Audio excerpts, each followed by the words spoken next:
Hey, welcome to my channel. I'm a late diagnosed autistic human being from France living in the UK. I make videos about my own experience as a late diagnosed autistic person. Today I wanted to make a quick 5-month post-autism diagnosis update. It's been 5 months already, which is crazy. It will be 5 months in a couple days. I was diagnosed on the 7th of February 2024. I'm absolutely shattered today. I don't know why. I mean, obviously I'm still in burnout. I've been talking quite a bit about my burnout on this channel. I've been in burnout for over 3 months at this point. Obviously there's no predicting how long it's gonna last and when I'll be back to normal. I did feel like there was some kind of pattern, or I don't know, there was some kind of logic behind it because it's been going in waves. And at first there was the cognitive, like the skill loss, executive functioning skills, cognitive skills, and then there was a lot of anxiety and depression depression symptoms, and then I felt better mentally, but I was just so exhausted every day for weeks, barely able to do anything. There were a lot of daily tasks and things that I had to give up on, activities that I just couldn't do anymore. And then I felt like for the past week or so I felt more energized and a little bit more motivated, but also like I felt like the anxiety was back, and I've just been feeling off these past few days. So there's always the possibility that there might be something else going on. Just because I'm in burnout doesn't mean it explains everything I'm experiencing. But yeah, these past few days I've really been struggling with my mental health again, like basically feeling very anxious, feeling very stressed, worrying about things all the time, and exacerbated emotions as well. Very, very like dysregulated emotionally. Like the slightest thing can really trigger a strong emotional response, whether it be anger, sadness, even good emotions. I've been having really big moments of joy, you know, where I've been doing lots of happy stimming. I've been stimming more lately as well, I've noticed. Like I'm basically constantly stimming at this point. I either have like part of my body shaking or bouncing, or I'm playing with a fidget, or I'm making I have lots of vocal stims, so lots of stimming. And yeah, I've just been feeling very, very, very emotional, and so I really have to shield myself or protect myself emotionally. It can be something inconspicuous, and it really triggers a big emotional response in me, or reaction in me, that is really draining, and I feel dysregulated, and it's really difficult for me to regulate again. I've been struggling with alexithymia, like not like feeling off, not knowing why, and like low interoception. So I feel like I'm basically going about my day being like something's off, which lately there's been something off most of the time. And I'm like, do I need to eat? No idea. So I'll have a snack. Most of the time it doesn't do anything. Or I'm like, am I feeling some type of emotion? Did something trigger me? I have no idea what's going on emotionally. So, or physically. Very dissociated in that sense, from my emotions and stuff, and my like body signals. Not that I have great interoception the rest of the time anyway, but like it feels a bit worse than usual. And yeah, just a lot of anxiety, a lot of ruminating, a lot of worrying, a lot of stress and irrational fears, if you like, of like I'll watch a video on mental health or something, then it will trigger my imposter syndrome, and I'll be like, maybe you've been lying to yourself all this time, and you're not autistic, or you're autistic but you have this mental illness or something, and I don't have the symptoms for it, but I'll just convince myself, or like not convince myself, but I'll be ruminating it a lot, and like feeling anxious and being like feeling hopeless, and be like, I don't know what to do, I don't know why I'm feeling this way, I don't know what to do about it. Most of the time I don't know what I need. Something else that's been pretty annoying is anytime I watch something, I don't know, on YouTube for example, that's related in some way or another to autism or neurodivergence, even if I don't have the energy, I can't help leaving a comment under the video to try and inform or raise awareness. And I can't help seeing autism everywhere, with the pattern recognition and the fact that it's my special interest, which is tiring because it's already the only thing I can think and talk about and learn about. Like, it's not a bad thing, trying to educate and raise awareness, but I just don't have the energy at the moment, and I can't help it because it's like an itch, I feel like if I watch a video in which someone says something, I'm just giving a random example, but like I'll watch something in which a person seems misinformed on autism, or someone in the comments says something wrong, or just I want to contribute to the conversation, or someone gives me neurodivergent or autistic vibes and I want to point it out, like I know I don't have the energy, but if I don't do it, it's like an itch that doesn't go away. I can't stop thinking about it until I've written that comment, and like it really bothers me, and I just have all these things bothering me in my head, like worrying about stuff and just anxiety, and so it contributes to the emotional and mental exhaustion. I was feeling more energized lately. I was able to do more stuff around the house, cook more, clean more. I even did yoga a couple times this week, which I hadn't been able to do in weeks. And today I feel absolutely exhausted again. I had a pretty emotional day yesterday. I had my first session with my new therapist, who is autistic and ADHD. So that was very positive. We talked for an hour. It was our first session together. It felt really good for once to talk to a therapist who actually understands and who functions the same way. I mean, I felt like I could unmask more. I was still masking to some extent because, you don't control every aspect of masking, right? And I feel like because she was a new person and just old habits, I forced myself to smile a lot because, as many of you may know, because I don't mask in my videos all that much, I have a pretty flat affect, which I've been stigmatized for a lot in my life because I don't look particularly friendly. Like my neutral expression, my flat affect is a bit of a resting bitch face. And so I've internalized, and also being raised as a female, also like there are extra expectations put on you to smile a lot and stuff. And so I had really internalized for most of my life that I need to smile more, otherwise people won't like me, even though it's really not natural for me to smile.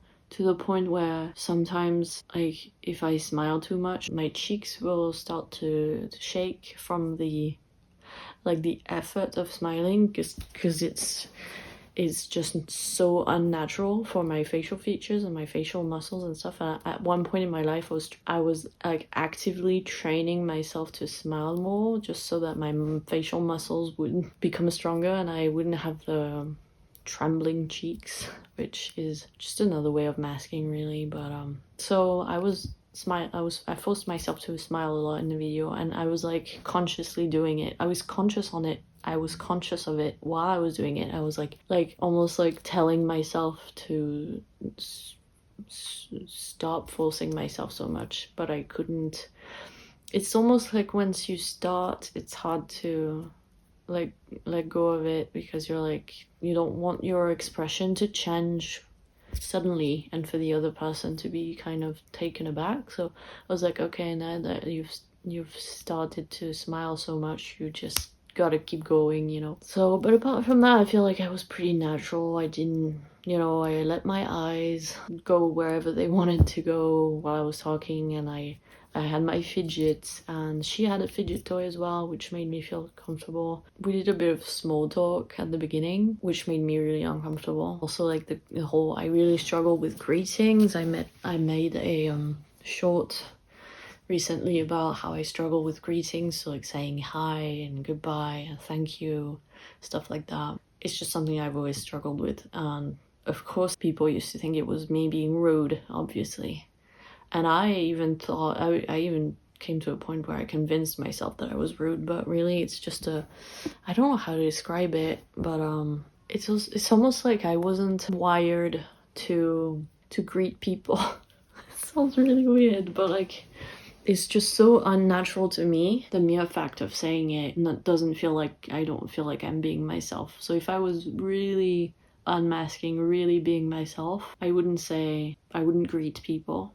And as a matter of fact, when my parents were still in my life and I still visited them, every time it was time to say goodnight and go to bed, I would always find ways to avoid it and escape it. I would go to my room early, and just like, and it would always, my parents would always say how, you know, they would always complain about how I didn't say goodnight and stuff. But it was, I preferred by far to avoid it and have them blame me for it afterwards than having to say goodnight, because I don't know, it's just, and same thing with whenever I'm talking to my in-laws on the phone, like saying hello, saying goodbye. And so one of the ways I've found to compensate for it is I'll always say it in a funny way. Like I'll make funny voices when I say hello. I don't know if I can give examples. It's gonna be in French, obviously. So in French, when you say hello, you say bonjour. And so, I don't know, I won't just say bonjour or salut, which is like hi. I'll say like bonjour. I don't know. It's just, I'll make funny voices like that, or like any kind of funny voice you can imagine. And same thing with goodbye. Like I'll always turn it into something funny. That way somehow in my brain it's like more natural to me. Or it's not more natural, but it's like it makes it fun, because otherwise it's just so awkward and uncomfortable and unnatural. That would make no sense to a neurotypical holistic person, I think. And I think for most people, when you say you don't like saying hello and goodbye, people are just gonna be like, oh, come on, like it's so easy, like you're complaining about nothing. And it's like, no, it's not. Like, I've been on this earth for 27 years and it hasn't got better. I still feel, and it's something I've realized only very recently. Like I've suspected my autism for the last 3 years now. I've known for sure for the last 8 months, and I've been formally diagnosed for the last 5 months. And I've only realized like in the last few weeks that I struggle with greetings. And it's because of, I think, was it Meg who said it in one of her videos? I don't know. It was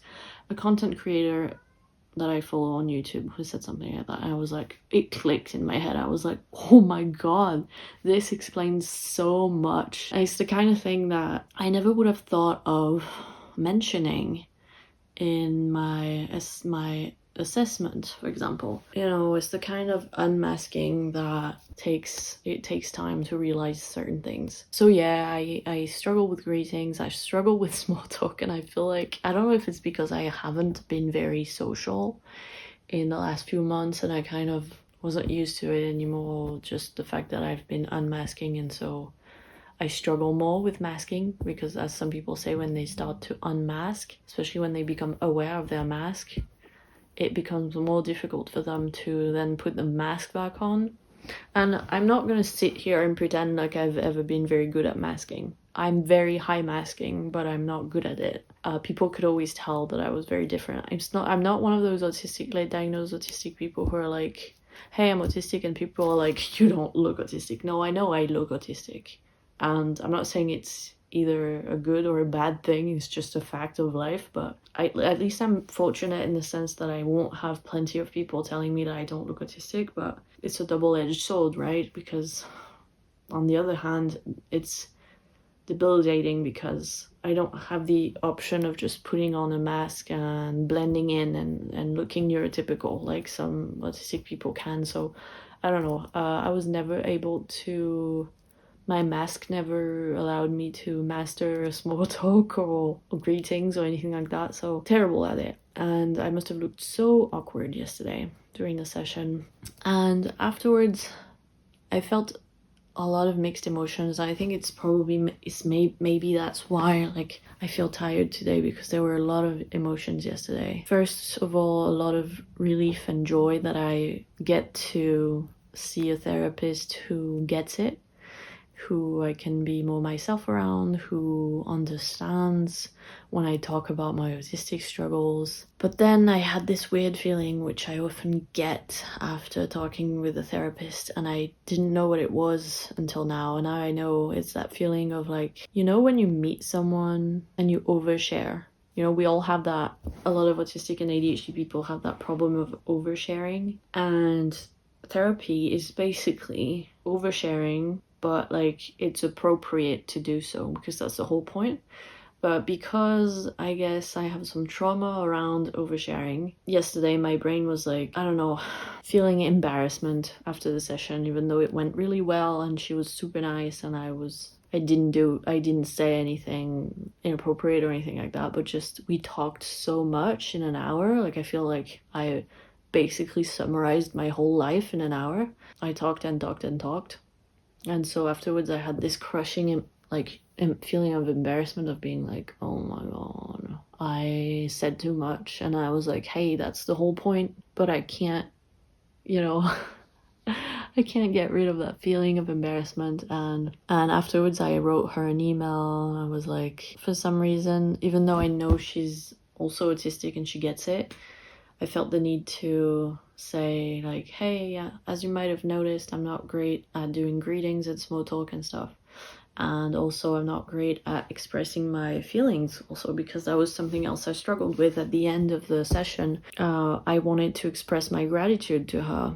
And, you know, the start and the end of an interaction, a conversation is always really difficult for me. Like I said, knowing what to say, saying thank you, saying goodbye and stuff. So I have like a script, but it's really difficult for me to be spontaneous and like really express how I'm feeling and like have the appropriate facial expression on my face. And so I felt like I really couldn't convey my gratitude to her. So afterwards in the email I was like, I struggle to express my feelings, so I just wanted to do it in writing because it's easier for me. I wanted to say I'm very grateful and stuff. And I sent that email and then I felt really uncomfortable. I got that, you know, that ruminating thing after a social interaction where you're like, oh my god, did I say it? What did I say? Did I say something wrong? Did I something else that? And I felt like my brain was like I had a coping mechanism that was triggered by the therapy. And God knows I've done lots of therapy in the past. Like this is my 7th therapist. I've had 6 other different therapists in the past 8 years. So I'm used to it, but every single time I'm like, I'll have a first session with a new therapist and it goes really well, but then my brain tells me basically like, oh, you overshared, or like you shouldn't see that person ever again. Like my brain is always trying to make me, and maybe social anxiety, I don't know, always trying to convince me to never see someone again. And those are like very complex feelings that I need to unpack. And there's a lot of trauma in there. So my brain was really focusing on the negative yesterday and trying to find faults, trying to find reasons not to continue with that therapist, even though I really liked her. For example, when we started the session, she thought I was ADHD. It's an easy mistake to make. It's not her fault. It's very common for people to be both autistic and ADHD, and I just said, oh no, I don't have ADHD, I'm only autistic and stuff. And then throughout the session, as I was talking, I mentioned a couple things that could be misconstrued as being ADHD traits. But I explained that in my case, they weren't ADHD traits. She asked me if I had considered the possibility that I might be ADHD, and I told her like my partner was diagnosed, and so I considered it for myself at the same time, and like I really didn't recognize myself in the traits of ADHD. I don't have the diagnostic criteria. She still made comments throughout the session of like, oh, this is traditionally associated with ADHD, and it felt a little, I know it's not her intention, but it felt a little dismissive of what I was saying at that moment, which was more related to trauma. And second of all, it felt dismissive of the fact that I had told her that I had already considered I might be ADHD and that it wasn't the case. And I felt like I'm not going to repeat myself. Like I've already told her that I'm not ADHD, so why is she insisting? And again, like, I don't think she has bad intentions, but it triggered something in my brain of like almost like PDA of like, leave me alone, like and she doesn't diagnose people. She can just indicate that you have traits of something, and then you see someone else to get diagnosed. So she wouldn't be able to diagnose me even if she wanted to. But I know I don't have ADHD. Like even like a couple days ago, I took another test online, another ADHD test online, and every time I take an ADHD test online, it comes back as very unlikely. And I mean, I helped my partner fill out his assessment questionnaire for ADHD, and I know that I don't have like 80% of the traits of ADHD. I don't have time blindness. I don't struggle with regulating my attention. I don't make careless mistakes. I'm not impulsive. I feel like I'm justifying myself right now, and it should be enough to just say I don't have this diagnosis. But somehow that insistence of the therapist made me feel like I had to insist and justify myself, and then I was afraid to mention things that she might interpret as being ADHD, but I know they're not. For example, when I'm in therapy, I have this thing that happens when I talk about things that are a bit traumatic to me or a bit triggering. I tend to dissociate, and so I'll have like brain farts essentially, which doesn't happen in normal day-to-day life. It's only in those instances when I talk about those triggering things, and I know it's a trauma response. And so I was mentioning that to her yesterday, and she was like, yeah, I mean, it's also usually attributed to ADHD. And I was like, I don't know, it's on me. It's not her fault. I know I'm making a big deal out of it. It's just that I don't know, it triggered my PDA or something. And then it was all I could think about yesterday.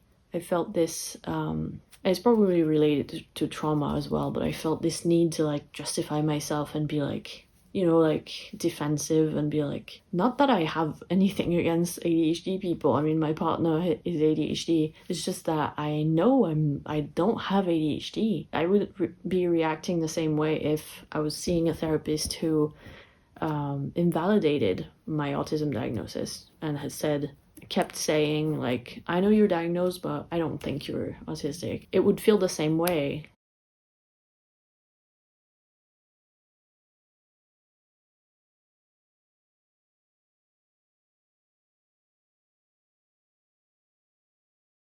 I was dealing with all these emotions yesterday. I'm feeling, really optimistic about this new therapist, and also like really frustrated with myself, honestly, for, having these negative reactions, which are natural. And, I'm trying not to blame myself, but it's frustrating because I feel like I'm trying to find help and support, and it's almost like my brain is trying to sabotage me or something by being like, no, you probably shouldn't see her again, even though it was great. And so last night it all and I had been feeling a bit off for a few days at that point. Like when I say off, like I felt dissociated from my emotions and stuff, and I think it all bubbled to the surface, and I had a bit of a meltdown last night where I cried a lot, and like I kind of, let my emotions loose, and then I felt better afterwards. But it reminded me of a video by the Thought Spot, Irene, who said that when she feels that way, she knows that she has emotions she needs to release, and so she will sometimes trigger the release by listening to a certain song or watching a certain movie that is gonna release that specific emotion. So maybe that's something I'll try, because I definitely know it's something I have, where I'll have a few days where it's almost like my emotions are stuck and I don't feel good, but I can't pinpoint why. and then it all comes to a culminating point where like the emotions explode, and then I feel better. So this is where I'm at, five months since my diagnosis. I still get imposter syndrome, like a lot of you. It goes up and down, and I've been finding a lot of comfort and belonging, sense of belonging on Reddit. It's been great, and of course on YouTube. But yeah, it's been difficult lately because, like I said, I don't really know what I need most of the time. And I've been really good at looking after my needs, my primary needs, physically, like sleep and food and drink and comfort and stuff. But on an emotional, psychological level, struggle to look after myself a little bit. And so hopefully I'll be able to work on that in therapy. Hopefully I'm slowly making my way towards the end of this burnout, but who knows? I try to be patient. It's not always easy, but it kind of feels like, your life is on pause when you're in burnout, because you can't do much. You feel like you're a bit stuck. You can't move forward in life, at least for me, because you don't have the energy and you're just so, I don't know, I feel so vulnerable and unstable because of the emotional dysregulation and the heightened sensory sensitivities and the mental health struggles and the fatigue and the loss of cognitive skills. Like, it's great. I mean, honestly, it's one of the best experiences of my life. But yeah, it's I honestly applaud people who are in burnout for years. I mean, it's not like they have a choice, and that might be me, who knows. But like, I honestly can't. And it's one of the things that my therapist asked me yesterday, actually. She was like,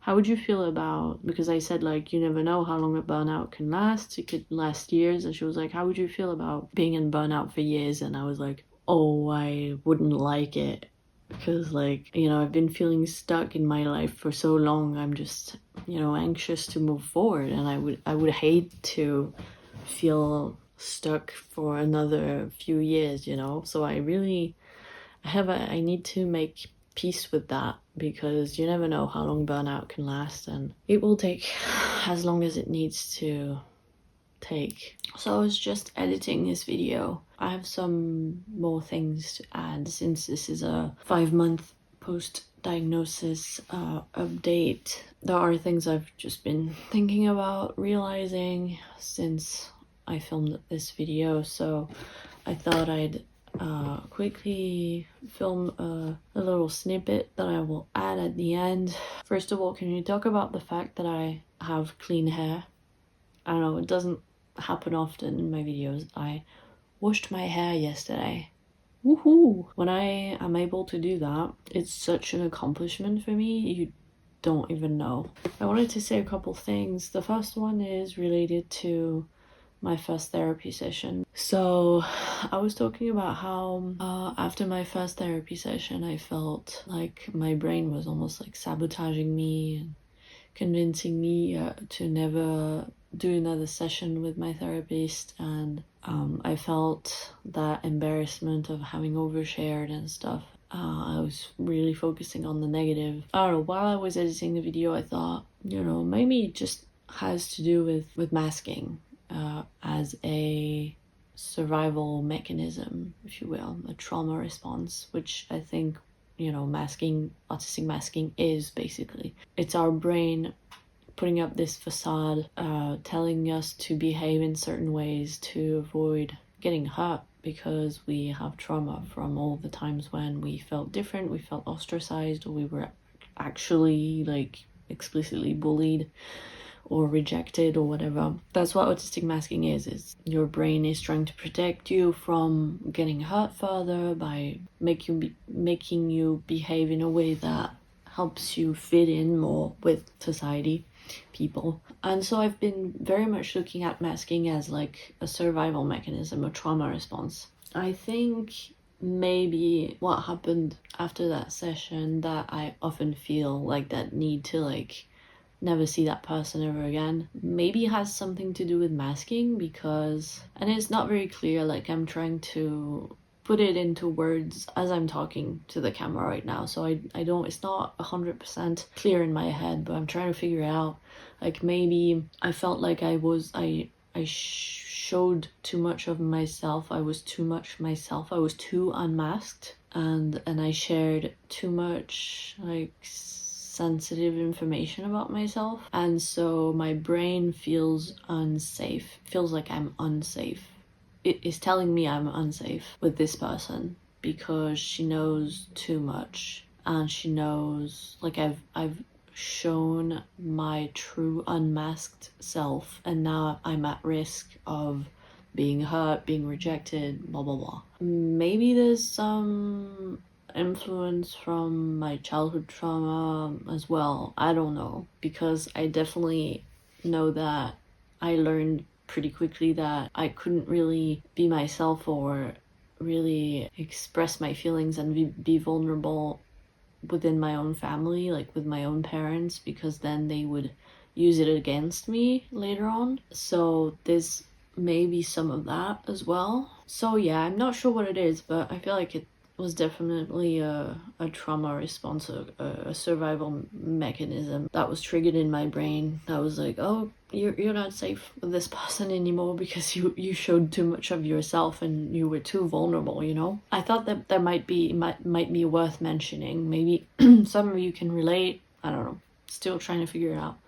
The second thing I wanted to mention is lately I've been feeling like, I don't want to say that I'm slowly coming out of burnout, because you never know, and I don't want to get ahead of myself, but I have definitely been feeling like I have more energy, more motivation to do stuff, and I've been having, like I said, anxiety again, and that's what I was discussing with my therapist as well the other day. Is it feels like I went all the way down to exhaustion, and now I'm coming back up and kind of going through the same steps that I went through on the way down. Like I experienced anxiety before I had the crushing fatigue, and now that the crushing fatigue is mostly gone, although I'm still very tired, I'm again going through the anxiety phase. And so my therapist was like, do you think you might be on the way up? And I hope so, but also I don't want to get my hopes up, you know, if my burnout lasts another few months or even years. So but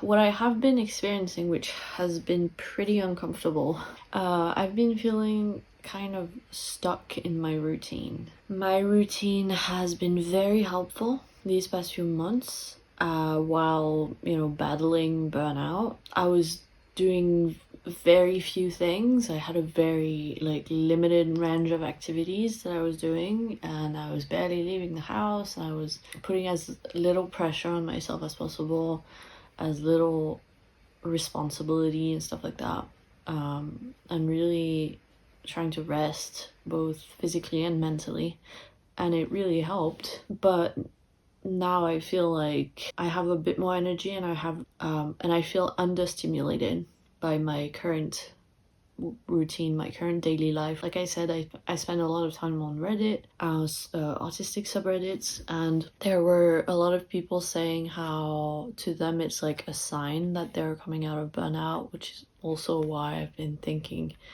might be the case for me, because a lot of people were saying like, I know I'm coming out of burnout when I start feeling excited for things and like I want to do more things, and like that's how I've been feeling. And because my life has been very, for a few years already, I have felt like, well, basically just my entire adult life, I have felt like my life was very dull and boring, because I have a lot of social anxiety and just, you know, lots of mental health difficulties that made it so that, and of course being autistic and having trauma and stuff, I really shut myself down and really isolated myself as a way to protect myself. And so I've been feeling kind of stuck for a few years of like, I don't have friends, I don't have a job, and I'm living in this very secluded, isolated way. I'm living in my bubble, and I don't know how to get out of it. And before I knew I was autistic, it was even more of a struggle because, you know, I didn't have any answers. I didn't know what was going on. Now I know why I'm in this bubble, but it doesn't tell me how to get out of it. That's what a lot of people say when they say, like, I was diagnosed autistic, which is great, but like my life hasn't changed. I'm still struggling with the same things. I feel like I'm starting to really feel that, of like, I feel like I'm back to square one. I'm back to where I was a few months before I was diagnosed. It's just that now I have this new information about myself, and that's been really tough to deal with mentally. I've really been feeling like, I guess while I was in burnout and I was still processing my diagnosis and stuff, I was like fine with how not exciting my life is. I'm not living my life to the fullest. I'm not living an exciting, fulfilling life. For a few months after I got my diagnosis, I was like, okay, at least it makes sense, you know, because I'm autistic and I was undiagnosed and stuff. My life hasn't changed just because I got diagnosed. Like, it's still the dull, boring life that it was before. I don't socialize, I don't do anything meaningful. I might have been okay with it temporarily after I got diagnosed, but not anymore. Like, I'm getting to a point where I'm like, okay, I want more out of life though. The fact that I have my autism diagnosis doesn't tell me how to get there, you know? Like, I still have crushing social anxiety. I don't really know where to go in life and stuff. So I've been having a little bit of a life crisis, I guess, because I'm slowly coming out of burnout and I want to do stuff again, but I'm realizing how boring and my life is and how stuck I am, if that makes sense. That's been difficult to deal with, but I'm trying to take little steps and not dream too big, you know, in the sense that I can't make big changes in my life right now. So I'm trying to make little changes, small changes, to try and make my life a little bit more exciting, make it feel a little richer, without necessarily putting myself in situations that I can't handle. For example, I'm not gonna, maybe in the past when I didn't know I was autistic and I wasn't as kind to myself, I would have been like, okay, well, let's go look for a job. And then, you know, I would have forced myself down that path. I would have put immense pressure on myself, so much stress. I wouldn't have found a job in the end, and I would have felt even worse about myself because I aimed too high, you know? Now I'm like, okay, maybe you can try smaller things. So I've been making a list of things to do to try and make my life more exciting, because I've just been feeling like every day looks the same and I'm always doing the same things and I'm really like bored. And like I said, it was fine for a few months while I was in the depths of burnout because I couldn't deal with anything new. But now I can, and so I need a little bit more excitement in my life. And so I want to try like to get back into doing creative stuff. So pick up some old creative hobbies and arts and crafts that I had put aside. Like, I've started doing a puzzle, this puzzle. I've started doing coloring. I've had this coloring book for years, and like, you know, yesterday my partner and I went to take a walk in a bit of a more natural spot, which we don't go to very often because it's not easily accessible, and we like you know, spent some time in nature, and that felt amazing. Playing new games, trying to keep it interesting, keep it fresh, without it being like too ambitious, because I am still in burnout. So I'm not gonna go out and like go to a big event or like a job interview or something like that. That's gonna give me way too much anxiety. But for example, I had downloaded a few months ago an app for meeting other neurodivergent people, and it's called Hickey, Hiki. So I've opened that app again, and I've been trying to maybe find a couple autistic peeps around where I live that I could hang out with. Maybe if it doesn't happen, it doesn't happen, but at least I'm like trying to connect with new people and like taking steps, you know. So I did that yesterday. I did like try and do a few things off my list, and my day didn't look that different from the outside. You might think, well, you're still kind of doing the same things, but just incorporating these small changes made me feel like 10 times better. Like last night was the first day in a couple weeks maybe where I didn't feel super anxious going to bed, and I didn't have a mental breakdown, and you know, so, and I felt like kind of relaxed, and I felt good in my body. I felt good in my mind. I felt more at peace. I felt like I had a refreshing day, even though I didn't do, you know, it wasn't that different from any other Sunday, but you know what I mean. Irene from the Thought Spot said in one of her videos that for neurodivergent people, like for neurotypical people, they often talk about happiness being the end goal and stuff. And she was saying how for neurodivergent people, especially autistic ADHD people, our biggest goal isn't necessarily happiness, like as much as it is just feeling comfortable in our own minds and bodies and feeling regulated and not feeling so fucking stressed and anxious all the time.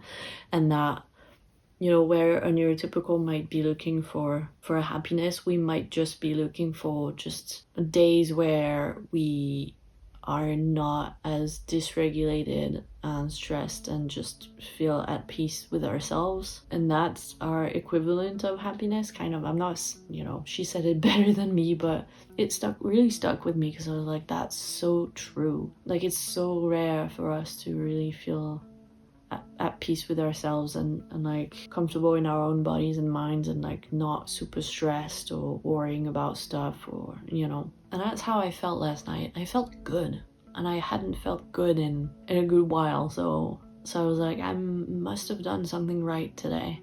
So I'm gonna keep going like that. I'm gonna keep doing therapy, and hopefully I'll be able to work with my therapist on how to open up my life and open myself to the world, and not be so scared of people anymore. But in the meantime, I'm gonna do little things like that, you know, pick up new hobbies, incorporate a variety of activities in my day-to-day life that make me feel a little more alive. I want to feel more alive. Yesterday I felt more alive when I was in nature. You know, I used to cook and bake a lot. I haven't had the energy to do that. Maybe I could try baking something again, like just, you know, slowly taking steps towards making my life more full and exciting. So yeah, that's what I wanted to add. Now I'll let past porn finish the video, do the outro and stuff. That's where I'm at.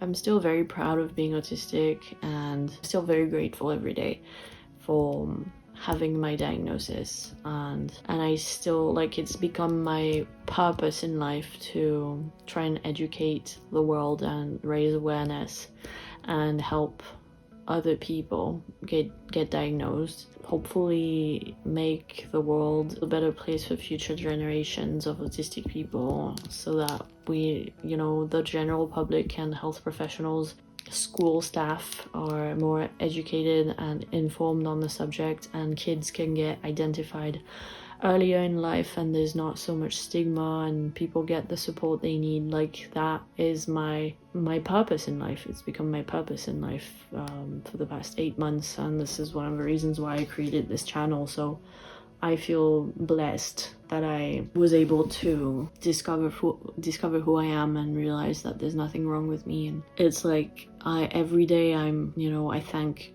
life for giving me that gift. I feel like I put a lot of emphasis on the negative side of things a lot of the time in my videos, because, you know, that's just human nature. But I'm also very, very grateful and happy, and I wouldn't have it any other way thanks for watching, liking, commenting, and subscribing. I have a Ko-fi page in case you'd like to support my channel monetarily, and I'll see you in my next video. Bye.